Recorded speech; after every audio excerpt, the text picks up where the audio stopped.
Hola, ¿cómo están? Acá el profe Vicente otra vez.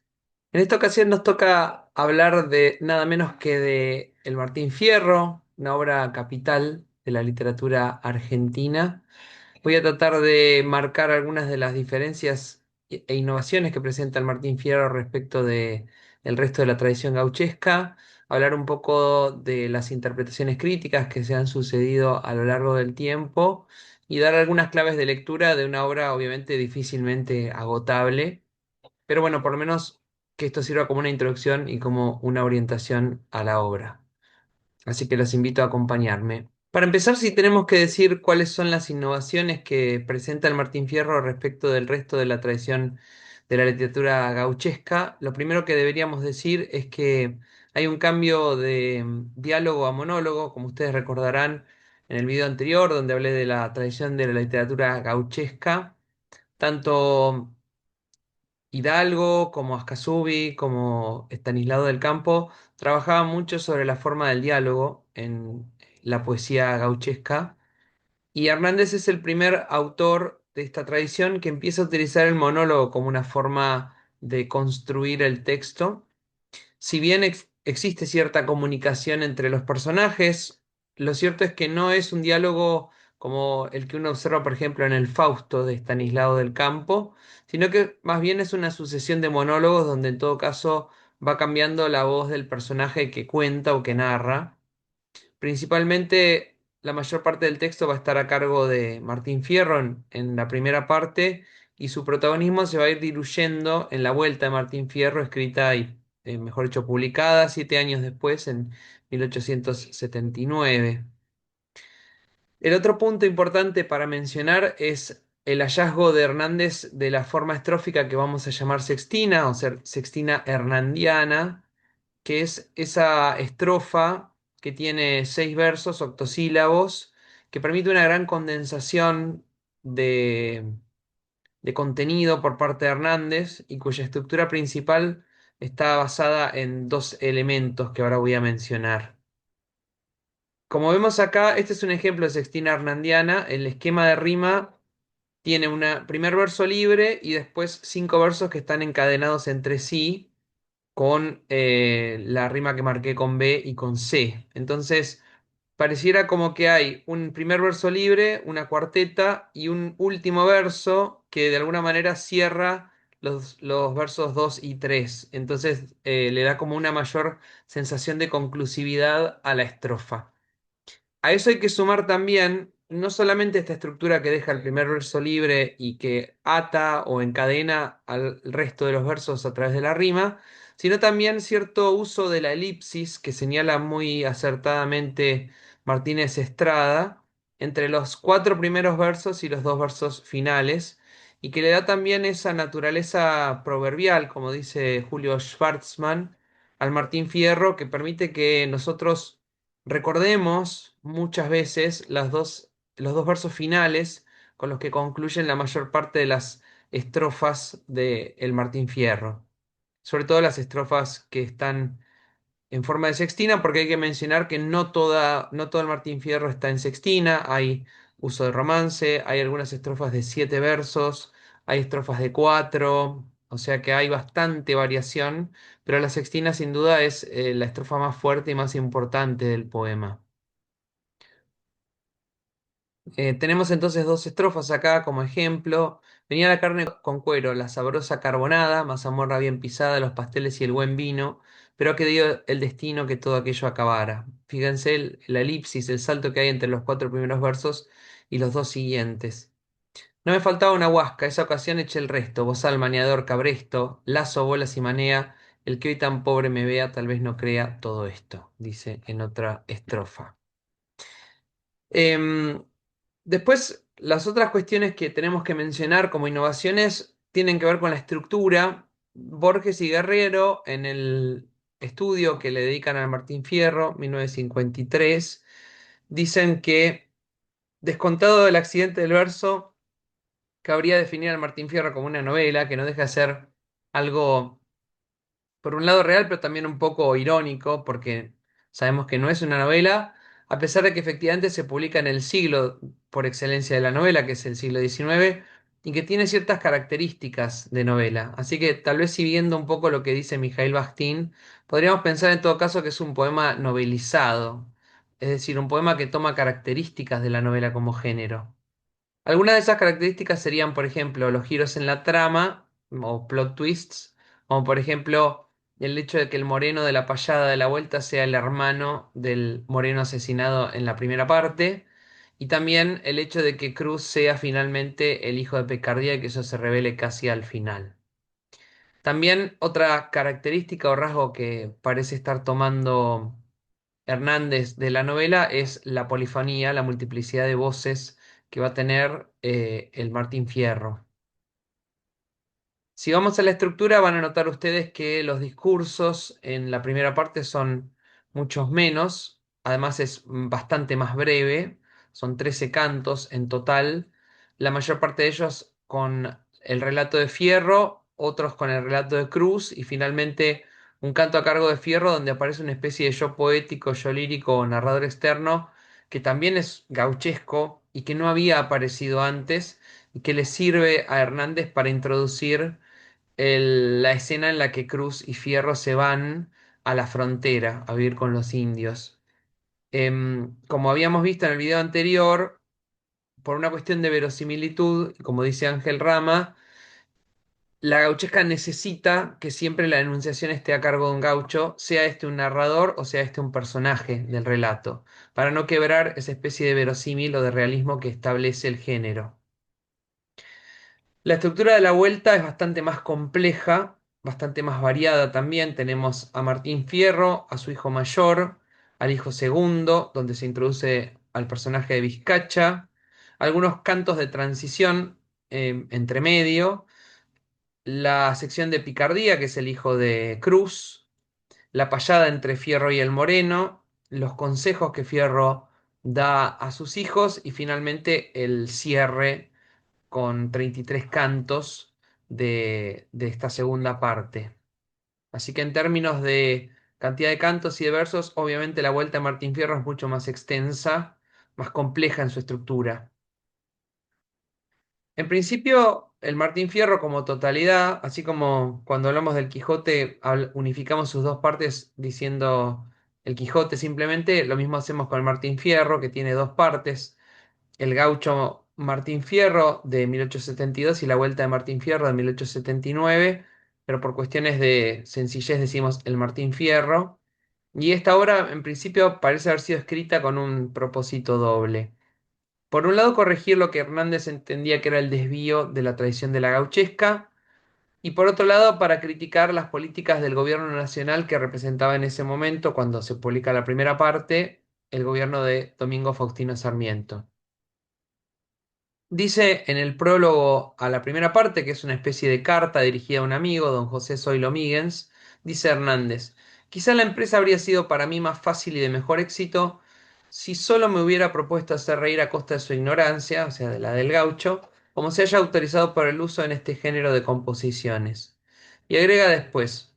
por lo demás, espero, mi amigo, que usted lo juzgará con benignidad, siquiera sea porque Martín Fierro no va de la ciudad a referir a sus compañeros lo que ha visto y admirado en un 25 de mayo u otra función semejante, referencias algunas de las cuales, como el Fausto y varias otras, son de mucho mérito, ciertamente, sino que cuenta sus trabajos, sus desgracias, los azares de su vida de gaucho, y usted no desconoce que el asunto es más difícil de lo que muchos se imaginarán. Por supuesto, acá con bastante ironía, Hernández está criticando tanto a Hidalgo como a Del Campo. Parece ser que Ascasubi es el único que de algún modo se salva de su crítica y particularmente está criticando lo que él entendía que era algo así como un desvío de la literatura gauchesca, que la gauchesca había perdido un poco su rumbo y que necesitaba retomar la senda del realismo, de la denuncia, de mostrar los padeceres del gaucho como un sujeto social. Entonces Hernández emprende un poco esa tarea. Vemos también en esa dirección que Hernández hace un tratamiento realista del tiempo que se corresponde con esa estética que él pregona. Tanto es así que pareciera como que entre la primera parte y la segunda el tiempo cronológico que pasa entre la publicación de una parte y la otra también pasa para el personaje, que ya es un hombre viejo. Cuando se presenta a sí mismo en la vuelta dice, pues el viejo como el horno por la boca se calienta, y va a hacer referencia también a lo que le estuvo pasando en esos años en los que estuvo en la frontera hasta que regresa. También tenemos que mencionar que el Gaucho Martín Fierro es un texto que es fundamentalmente denuncia, aunque quizás haya excedido el propósito inicial del autor, que era convertir al gaucho en trabajador rural de estancia y sustraer su cuerpo del uso militar, que es un poco como esto que mencionábamos en el video anterior respecto a lo que dice Ludmer sobre la gauchesca como el uso y el don, ¿no? Usar la voz del gaucho, usar el cuerpo del gaucho en las guerras. La ida, entonces, que es como vamos a llamar al gaucho Martín Fierro de 1872, corresponde a un contexto de guerra y tenemos que leerlo en el marco de la oposición de Hernández al gobierno de Sarmiento, quien fue presidente entre 1868 y 1874, pero también es una especie de propuesta de Hernández para solucionar el problema del gaucho a favor de los estancieros, convertir al gaucho en un sujeto social útil. Y en ese sentido, quizás la intención se le va un poco de las manos en la primera parte y es como si él estuviera tratando de enmendar eso en la segunda parte. Principalmente hay dos elementos que podríamos pensar que son excesivos, desmesurados en la ida, que son el asesinato del Moreno y la ruptura con la sociedad y la partida a la frontera junto con Cruz. Estos dos elementos son los que son difícilmente solubles o los que tienen difícil solución. Y por eso, para traer de vuelta a Fierro, de alguna manera lo que necesita Hernández es deshacerse del personaje de Cruz, que podríamos leer como algo así como un doble bárbaro de Fierro. Es el que muere en la segunda parte, principalmente porque Cruz tiene, digamos, en estas idas y vueltas de civilización y barbarie, si tomamos la dicotomía sarmientina, es el único que va de la civilización, que es ser un gaucho con su terrenito, con sus propiedades, después ser un fugitivo, después reconciliarse con la sociedad cuando entra en la partida policial, y después tiene este último giro en el que él se pone del lado de Fierro, que es un forajido, que es esa escena que ha representado magníficamente bien Borges en Biografía de Tadeo Isidoro Cruz. Bueno, ese momento donde finalmente Cruz elige otra vez la barbarie sería un cuarto movimiento, digamos, que Fierro no va a tener, porque Fierro, insisto, empieza del lado de la civilización, pasa a la barbarie cuando es un forajido y con la vuelta se reconcilia. Entonces hay un gesto más en Cruz que no tiene Fierro, que termina reconciliado con la civilización. Vemos que entonces que con la vuelta a Martín Fierro, Hernández va a invertir el gesto, incluso va a hacer que Fierro pida perdón por sus asesinatos y trate de excusarse. Así todo, hay algunos elementos que parecen escapar al control del autor. Por un lado, la denuncia por la condición del gaucho sigue a partir de testimonios como los de los hijos de Fierro o de Picardía. También la atracción que ejerce en nosotros un personaje que es ambiguo, vital y contradictorio como Vizcacha. Tengo al respecto una cita de Martín Prieto, el autor de Breve Historia de la Literatura Argentina, que dice, en los consejos del viejo Vizcacha que ocupan casi todo el canto 15 del poema y que en buena hipótesis podemos pensar que a través de ellos Hernández pretendía, por antífrasis, condenar la ignorancia, la inclemencia, la holgazanería y el vicio, se encuentra paradójicamente buena parte de la fama de la Vuelta de Martín Fierro.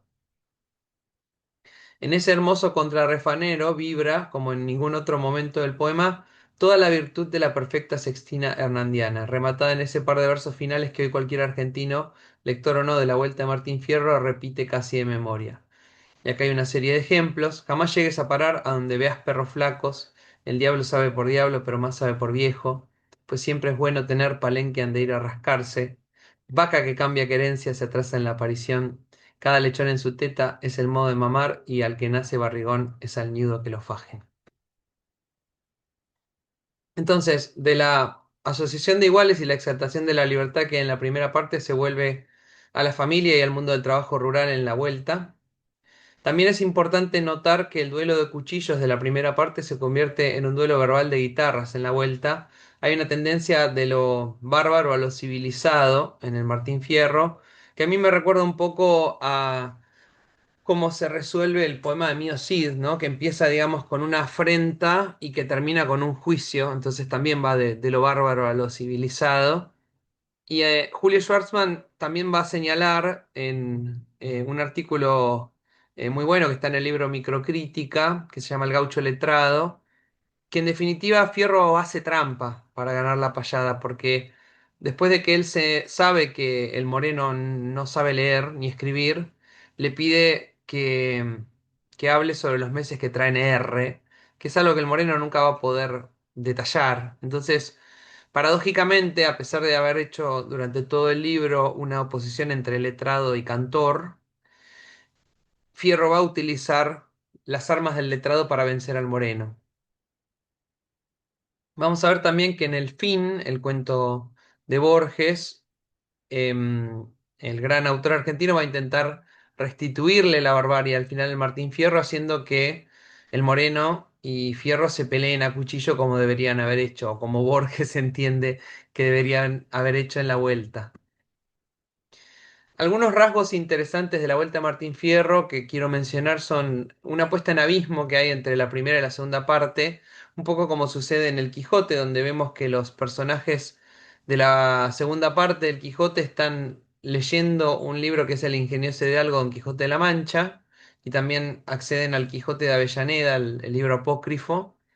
De la misma manera, los personajes de la segunda parte del Martín Fierro ya saben, escucharon sobre la fama de Fierro y parece ser no tanto una leyenda, digamos, oral, sino que se juega un poco con la idea de que es famoso por el libro, ¿no? No se dice obviamente de manera explícita, pero se sugiere,